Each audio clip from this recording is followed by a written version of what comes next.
ये कहना चाहूंगा सर, थोड़ा ध्यान दिया जाए बात पर। ज्वालापुर भी सर उत्तराखंड भारत के नक्शे में है सर, तो कभी ऐसी व्यवस्था भी बनाई जाए कि ज्वालापुर को लेकर भी सीसीआर में बैठक आयोजित की जाए।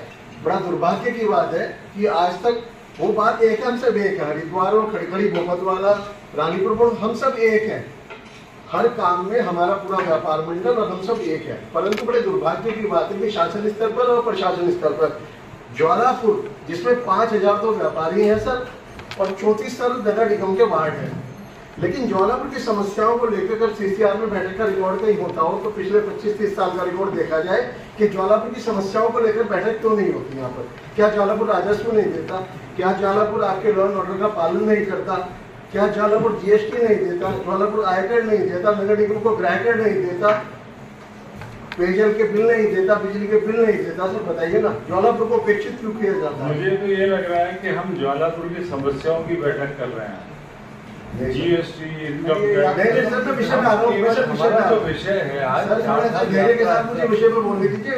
इसमें आपकी जो सारी समस्याओं का दर्द है वो प्रशासनिक दर्द है। भविष्य में ज्वालापुर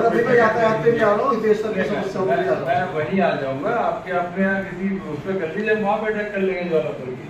सर ज्वालापुर को हरिद्वार सारा व्यापार, सर मेरी बात सुने, ज्वालापुर सबसे मतलब कहना चाहिए सारा व्यापार ही वही है। बिल्कुल आप सही कह रहे हैं सर, सहमत है आपकी बात से। मैं समस्या बता दूं सर।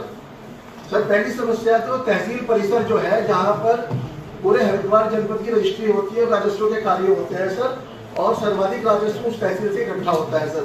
जो भी आप भी जाए, मैं भी जाऊँ, रजिस्ट्री कराने जाएंगे, वहाँ से धनराशि भी मिलेगी या देनी होगी या लेनी होगी सर। वहाँ पर यातायात की कोई व्यवस्था नहीं है। अगर गाड़ी बाहर पार्क कर दी तो नियमानुसार उसका चालान होगा या उस पर ब्रेक लगा दिया जाएगा सर।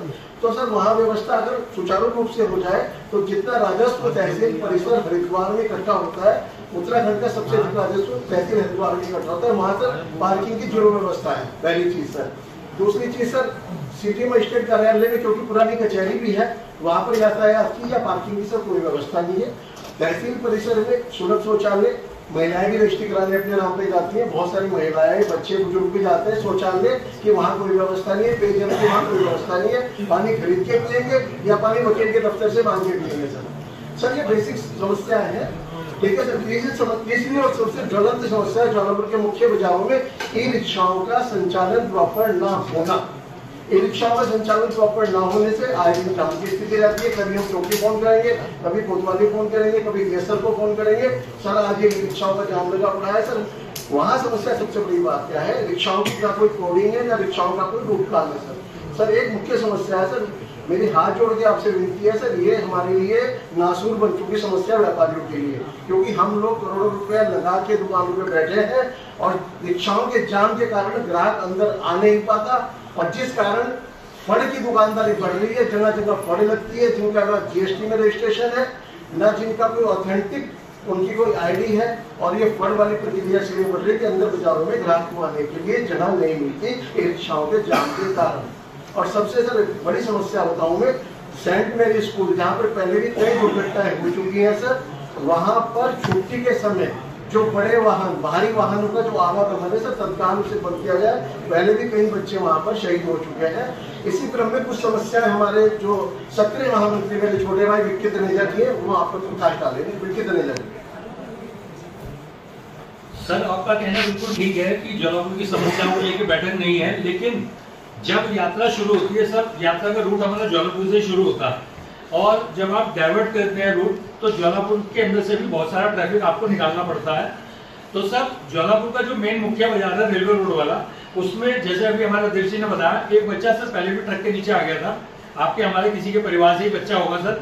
तो सर उसमें हमने पहले भी निवेदन किया था कि वहाँ 0 जोन नो एंट्री करी जाए बड़े वाहनों की, सुबह के 10 बजे से लेकर रात्रि 9 बजे तक, जिस दौरान स्कूल के कार्य टाइम रहता है और बाजार का कार्य टाइम रहता है सर। उसको सर कुछ टाइम के लिए तो लागू किया गया, अब दोबारा पुनः वो व्यवस्था धराशायी हो गई।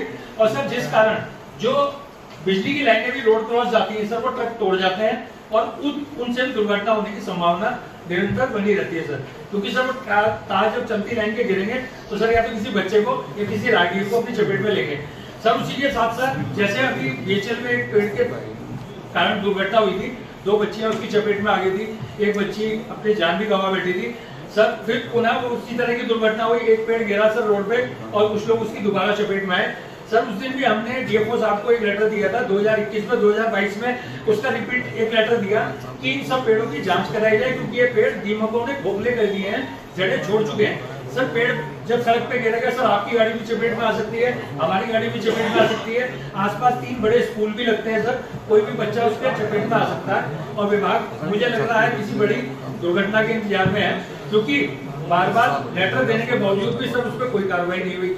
अब आपके सहयोग के लिए हमने एक पेड़ पे कैमरा लगाया सर सड़क की तरफ, कि पुलिस को जब आवश्यकता पड़ती है किसी घटना के खुलासा के लिए तो जादू की छड़ी नहीं घुमा के होगा, वो कोई ना कोई फुटेज देख के ही होगा। तो सर वन विभाग वाली एक मैडम आके बोलती है आपने ये पेड़ जो है वन विभाग का पेड़ अपने पर्सनल यूज में कैसे लाए, आपके खिलाफ कार्रवाई की जाएगी। हमने कहा कप्तान साहब से मीटिंग में बात हुई थी कि आप बाजार में ज्यादा से ज्यादा कैमरे लगवाएं जिससे सुविधा हो किसी भी घटना के खुलासे के लिए। उन्होंने सर तुरंत वो कैमरा उतरवाया कि आप इसे तुरंत उतारिए, नहीं तो आपके खिलाफ चालान की कार्रवाई की जाएगी। सर मैंने अगर अपनी दुकान के बाद पेड़ पे कैमरा लगाया तो मेरी दुकान के अंदर नहीं, सर वो रोड कवर कर रहा है, आपके सहयोग के लिए कर रहा है। तो सर इस तरह की समस्याएं भी अगर विभाग मतलब सहयोग नहीं करेगा तो सर हमारी भी मजबूरी नहीं है कि हम प्रशासन का सहयोग करें। इन पे ध्यान दिया जाए सर, और हम लोग हमेशा प्रशासन का सहयोग करते आए हैं और आगे भी करते रहेंगे, लेकिन अगर प्रशासन भी उसका हमारे को सहयोग करेगा तभी। सर एक हरिलोक किराया जहाँ पर है वहाँ पर एक मधुशाला भी है सर, वहाँ पर शाम के समय सर भीड़ का जमावड़ा लग जाता है और आए दिन सर घटनाएं और दुर्घटनाएं भयंकर हो रही है। सर हमने ज्वालापुर कोतवाली को भी लिख के दिया था कि शाम के समय चेतक या अन्य व्यवस्था वहाँ ऐसी की जाए कि जो लोग शराब के नशे में धुत होकर वो महिलाओं को छेड़ना या एक्सीडेंट के जो केसेस